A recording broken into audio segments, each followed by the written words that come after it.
Chapter 18. 3 nights later, I came home from a ride to find my hotel door locked from the inside. I knew what that meant. I knocked but got no answer. I called her name. I hurried down the hall to the back door and ran up the hillside to the level of my window. I wanted to catch her red-handed. The window was down and so was the curtain on the inside, but there was an opening in the curtain that I could see into the room. It was lighted by a desk lamp and I could see all of it, but I couldn't see her anywhere. The closed closet door was locked and I knew she was in there. I pried the window open. I pushed the glass quietly and slipped inside. The bed rugs were not on the floor. On tiptoe, I walked toward the closet door. I could hear her moving inside the closet, as though she were sitting on the floor. Faintly, I caught the cubebs-like smell of marijuana. I reached for the knob of the closet door, and all at once I didn't want to catch her at it. The shock would be as bad for me as for her. Then I remembered something that had happened to me when I was a little boy. It was a closet like that one, and my mother had opened it suddenly. I remember that terror of being discovered, and I tiptoed from the closet door and sat in the chair at my desk. After 5 minutes, I couldn't stay in the room. I didn't want her to know.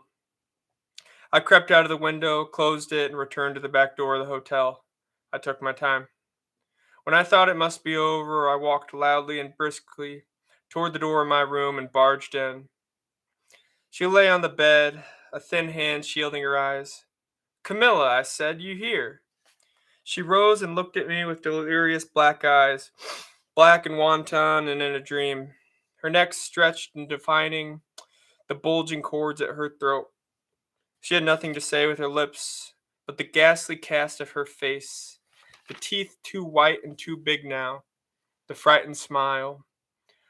These spoke too loudly of the horror shrouding her days and nights. I bit into my jaws to keep from crying.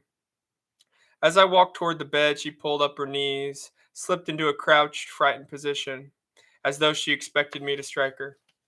"Take it easy," I said. "You'll be all right. You look swell." "Thanks for the money," she said, and it was the same voice, deep yet nasal. She had bought new clothes. They were cheap and garish, an imitation silk dress of bright yellow with a black velvet belt, blue and yellow shoes, and ankle-length stockings with greens and reds forming the tops. Her nails were manicured, polished a blood red, and around her wrists were green and yellow beads. All of this was set against the ash yellow of her bloodless face and throat. She had always looked her best in the plain white smock she wore at work. I didn't ask any questions. Everything I wanted to know was written in tortured phrases across the desolation of her face. It didn't look like insanity to me. It looked like fear. The terrible fear screaming from her big, hungered eyes, alert now from the drug. She couldn't stay in Los Angeles. She needed rest. A chance to eat and sleep, drink a lot of milk, and take long walks. All at once I was full of plans. Laguna Beach, that was the place for her. It was winter now and we could get a place cheap. I could take care of her and get started on another book. I had an idea for a new book. We didn't have to be married. Brother and sister was all right with me. We could go swimming and take long walks along the Balboa shore. We could sit by the fireplace when the fog was heavy. We could sleep under deep blankets when the wind roared off the sea. That was the basic idea, but I elaborated. I poured it into her ears like words from a dream, and her face brightened, and she cried. "And a dog," I said. "I'll get you a little dog, a little pup, a Scotty, and we'll call him Willie." She clapped her hands. "Oh, Willie," she said. "Here, Willie, here, Willie." "And a cat," I said, "a Siamese cat. We'll call him Chang, a big cat with golden eyes." She shivered and covered her face with her hands. "No," she said, "I hate cats." "Okay, no cats. I hate them too." She was dreaming it all, filling in a picture with her own brush, the elation like bright glass in her eyes. "A horse too," she said. "After you make a lot of money, we'll both have a horse." "I'll make millions," I said. I undressed and got into bed. She slept badly, jerking awake suddenly, moaning and mumbling in her sleep. Sometime during the night she sat up, turned on the light, and smoked a cigarette. I lay with my eyes closed, trying to sleep. Soon she got up, pulled my bathrobe around her, and found her purse on the desk. It was a white oilcloth purse bulging with stuff. I heard her shuffle down the hall to the lavatory in my slippers. She was gone 10 minutes. When she returned, a calm had come over her. She believed me asleep, kissed me on the temple. I caught the smell of the marijuana. The rest of the night she slept heavily, her face bathed in peace. At 8 the next morning, we climbed out the hotel window and went down the hillside to the back of the hotel where my Ford was parked. She was wretched, her face bitter and sleepless. I drove through town and out Crenshaw and from there to Long Beach Boulevard. She sat scowling, her head down, the cold wind of the morning combing her hair. In Maywood, we stopped at a roadside cafe for breakfast. I had sausage and eggs, fruit juice, and coffee. She refused everything but black coffee. After the first swallow, she lit a cigarette. I wanted to examine her purse, for I knew it contained marijuana, but she clung to it like life itself. We each had had another cup of coffee, and then we drove on. She felt better, but her mood was still dark. I didn't talk. A couple of miles outside of Long Beach, we came upon a dog farm. I drove in and we got out. We were in a yard of palm and eucalyptus trees. From all points, a dozen dogs charged us, barking joyously. The dogs loved her, sensed her instantly as their friend, and for the first time that morning she smiled. They were collies, police dogs, and terriers. She dropped to her knees to embrace them, and they overwhelmed her with their yelps and their big pink tongues. She took a terrier in her arms and swayed him like an infant, crooning her affection. Her face was bright again, full of color, the face of the old Camilla. The kennel owner emerged from his back porch. He was an old man with a short white beard, and he limped and carried a cane. The dogs paid little attention to me. They came up, sniffed my shoes and legs, and turned away sharply, with considerable contempt. It was not that they disliked me. They preferred Camilla with her lavishing emotion or her strange dog talk. I told the old man we wanted some kind of pup, and he asked what kind. It was up to Camilla, but she couldn't make up her mind. We saw several litters. They were all touchingly infantile, free little balls of irresistible tenderness. Finally, we came upon the dog she wanted. He was pure white, a collie. He was not quite 6 weeks old, and he was so fat he could scarcely walk. Camilla put him down, and he staggered through her legs, walked a few feet, sat down, and promptly fell asleep. More than any other she wanted that pup. I swallowed when the old man said $25, but we took the pup along with his papers, with his pure white mother following us to the car, barking as if to tell us to be careful how we raised him. As we drove away, I looked over my shoulder. In the driveway sat the white mother, her beautiful ears perked, her head cocked sideways, watching us as we disappeared into the main highway. Willie, I said, his name's Willie. The dog lay in her lap whimpering. No, she said, it's Snow White. That's a girl's name, I said. I don't care.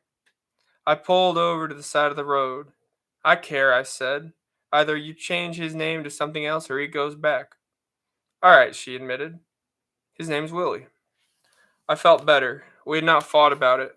Willie was already helping her. She was almost docile, ready to be reasonable. Her restlessness was gone, and a softness curved her lips. Willie was sound asleep in her lap, but he sucked her little finger. South of Long Beach, we stopped at a drugstore and bought a bottle with a nipple and a bottle of milk. Willie's eyes opened when she put the nipple to his mouth. He fell to his task like a fiend. Camilla lifted her arms high, ran her fingers through her hair, and yawned with pleasure. She was very happy. Ever south, we followed the beautiful white line. I drove slowly. A tender day. A sky like the sea like the sky. Oh, the left, the golden hills, the gold of winter. A day for saying nothing, for admiring lonely trees, sand dunes, and piles of white stones along the road. Camilla's land, Camilla's home, the sea and the desert, the beautiful earth, the immense sky, and far to the north the moon, still there from the night before. We reached Laguna before noon. It took me 2 hours running in and out of real estate offices and inspecting houses to find the place we wanted. Anything suited Camilla. Willie now possessed her completely. She didn't care where we lived, so long as she had him. The house I liked was a twin gabled place with a white picket fence around it. Not 50 yards from the shore, the backyard was a bed of white sand. It was well furnished, full of bright curtains and watercolors. I liked it best because of that one room upstairs. It faced the sea. I could put my typewriter at the window and I could work. Ah, man, I could do a lot of work at that window. I could just look out beyond that room and it would come. And merely looking at that room, I was restless. And I saw sentence after sentence marching across the page. When I came downstairs, Camilla had taken Willie for a walk along the shore. I stood at the back door and watched them, a quarter of a mile away. I could see Camilla bent over, clapping her hands, and then running, with Willie tumbling after her. But I couldn't actually see Willie, he was so small, and he blended so perfectly with the white sand. I went inside. On the kitchen table lay Camilla's purse. I opened it, dumped the contents on the table. 2 Prince Albert cans of marijuana fell out. I emptied them into the toilet and threw the cans into the trash box. Then I went out and sat on the porch steps in the warm sun, watching Camilla and the dog as they made their way back to the house. It was about 2 o'clock. I had to go back to Los Angeles, pack my stuff, and check out of the hotel. It would take 5 hours. I gave Camilla money to buy food and the house things we needed. When I left, she was lying on her back, her face to the sun. Curled up on her stomach was Willie, sound asleep.